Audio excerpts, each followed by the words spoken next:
अस्सलाम वालेकुम, welcome to my channel married women diaries. जैसा कि आप जानते हैं प्रेगनेंसी सीरीज चल रही हैं और 32 वीक्स हो चुके हैं। आज का टॉपिक है 33rd वीक ऑफ प्रेगनेंसी, हमल के 33वें हफ्ते से मुतल्लिक मालूमात। जैसा कि आप जानते हैं मैं आपको फीलिंग के बारे में बताती हूँ। Size of belly, size of foetus, changes in foetus, ultrasound, what should do, what to eat. तो पहला पॉइंट है फीलिंग्स या एहसासात। तो आपने क्या एहसासात होंगे? पहला पॉइंट है हार्ट बर्न या सीने में जल। सेकंड पॉइंट है बैक एक। थर्ड पॉइंट है ट्रबल स्लीपिंग, आपको सोने में मसला हो सकता है। अगर आपके बाजू सुन हो जाए या ओवरवेट होने की वजह से आपको और प्रॉब्लम्स हो तो आपको सोने में प्रॉब्लम हो सकती है। फोर्थ पॉइंट है फ्रीक्वेंट यूरिनेशन, ज़्यादा पेशाब का आना। फिफ्थ पॉइंट है ब्रेक्सटन हिक्स कॉन्ट्रैक्शन, ये सब मैं आपको बता चुकी हूँ। सिक्स पॉइंट है इची बेली, आपके पेट पे खारिश हो सकती है। सेवन पॉइंट है राउंड लिगामेंट पेन, क्योंकि आपके पेट का साइज बढ़ रहा है जिसकी वजह से आपके इर्द गिर्द के जितने लिगामेंट हैं उनमें खिंचाव आ सकता है। लेकिन अगर आपको बहुत ज़्यादा पेन है तो फिर आपको डॉक्टर से कंसल्ट करना चाहिए। एट पॉइंट है टायर्डनेस, आप बहुत ज़्यादा थकावट महसूस करती हैं, इसके लिए आप छोटे छोटे नैप्स ले लें और अपनी थकावट दूर कर लें। 9 पॉइंट है baby can shift its position, baby जो है वो अपनी पोजीशन चेंज कर सकता है और आप बैरूनी सतह से देख के अंदाज़ा लगा सकती हैं कि इस वक्त बच्चे की क्या पोजीशन है। 10 पॉइंट है वेरिकोज वेन्स, आपकी जो टांगों, बाजों और ब्रेस्ट के अंदर वेन्स हैं बारीक बारीक सी, वो उभर सकती हैं और उनमें पेन भी हो सकती है। ये सब प्रेगनेंसी का साइड इफ़ेक्ट्स है और ये ठीक हो जाएंगे। 11 पॉइंट है लेग स्वेलिंग, आपकी टांगें जो हैं वो सूज जाती हैं।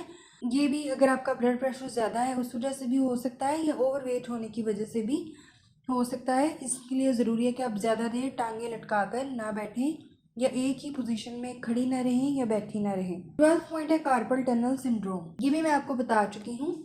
13 पॉइंट है चेंज इन बेबीज मूवमेंट, क्योंकि अब बच्चे की जगह कम है तो वो रॉक एंड रोल नहीं करेगा बल्कि किक्स एंड टैपिंग करेगा। सेकंड पॉइंट है साइज ऑफ बेली, तो आप एक एवरेज फीमेल का बेली देख सकती हैं इस पिक में। आपका जो यूट्रस का टॉप है, बच्चादानी का ऊपर वाला जो हिस्सा है, उसका नेवल से जो फासला है वो 5 इंच या 12.7 सेंटीमीटर ऊंचा होगा और डॉक्टर जो है वो इससे भी अंदाज़ा लगाती है मैयर करके कि आपके बेबी की ग्रोथ ठीक हो रही है। थर्ड पॉइंट है साइज ऑफ फीटस, बेबी का क्या साइज होगा? 43.7 सेंटीमीटर लेंथ होगी या 17.2 इंचेस, और ये सर से पाँव तक की होती है लेंथ।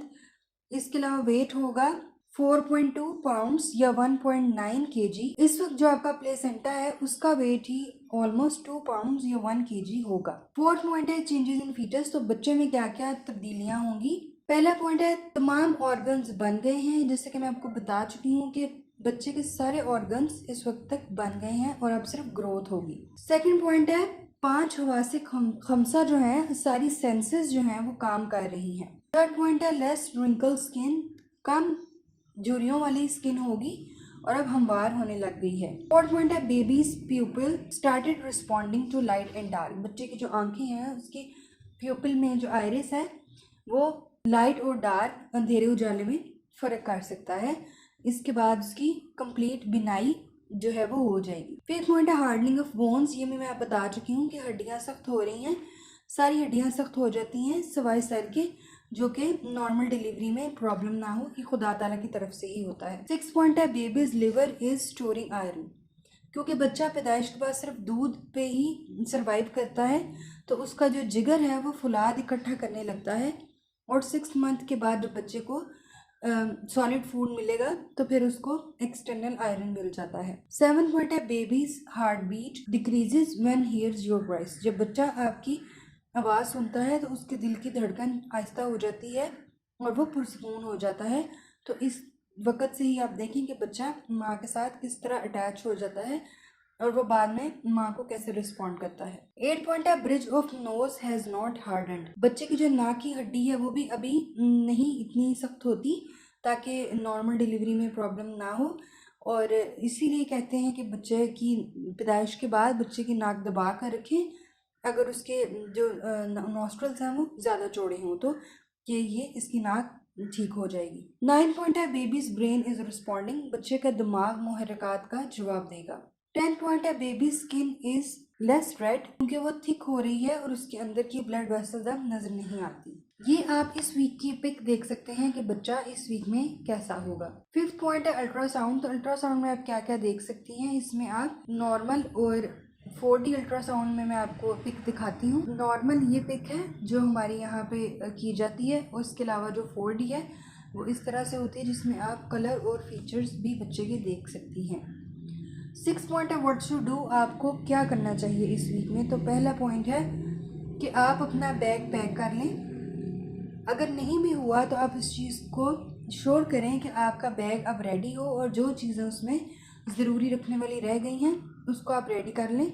इसके बाद से आपको बिल्कुल नहीं पता कि कब आपको हॉस्पिटल जाना पड़े।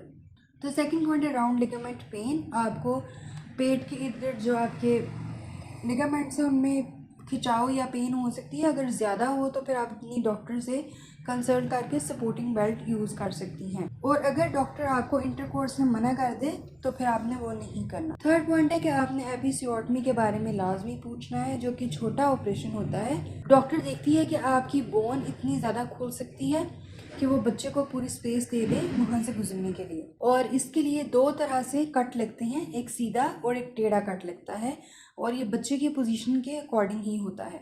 4th पॉइंट है कि अगर आप नॉर्मल डिलीवरी चाहती हैं तो आप इस तरह से बैठ के पोछा लगा सकती हैं, लेकिन अगर आपकी कमर में बहुत ज़्यादा तकलीफ़ है तो फिर एहतियात करें। इसके अलावा आप क्योंकि ये आपकी बोन खुलने में हेल्प कर सकती है। इसके अलावा ये जो आप एक देख रहे हैं इसमें आप बैक अपनी जो है वो चेयर की जो बैक है उसकी तरफ को अपनी टांगे करके बैठ सकती हैं।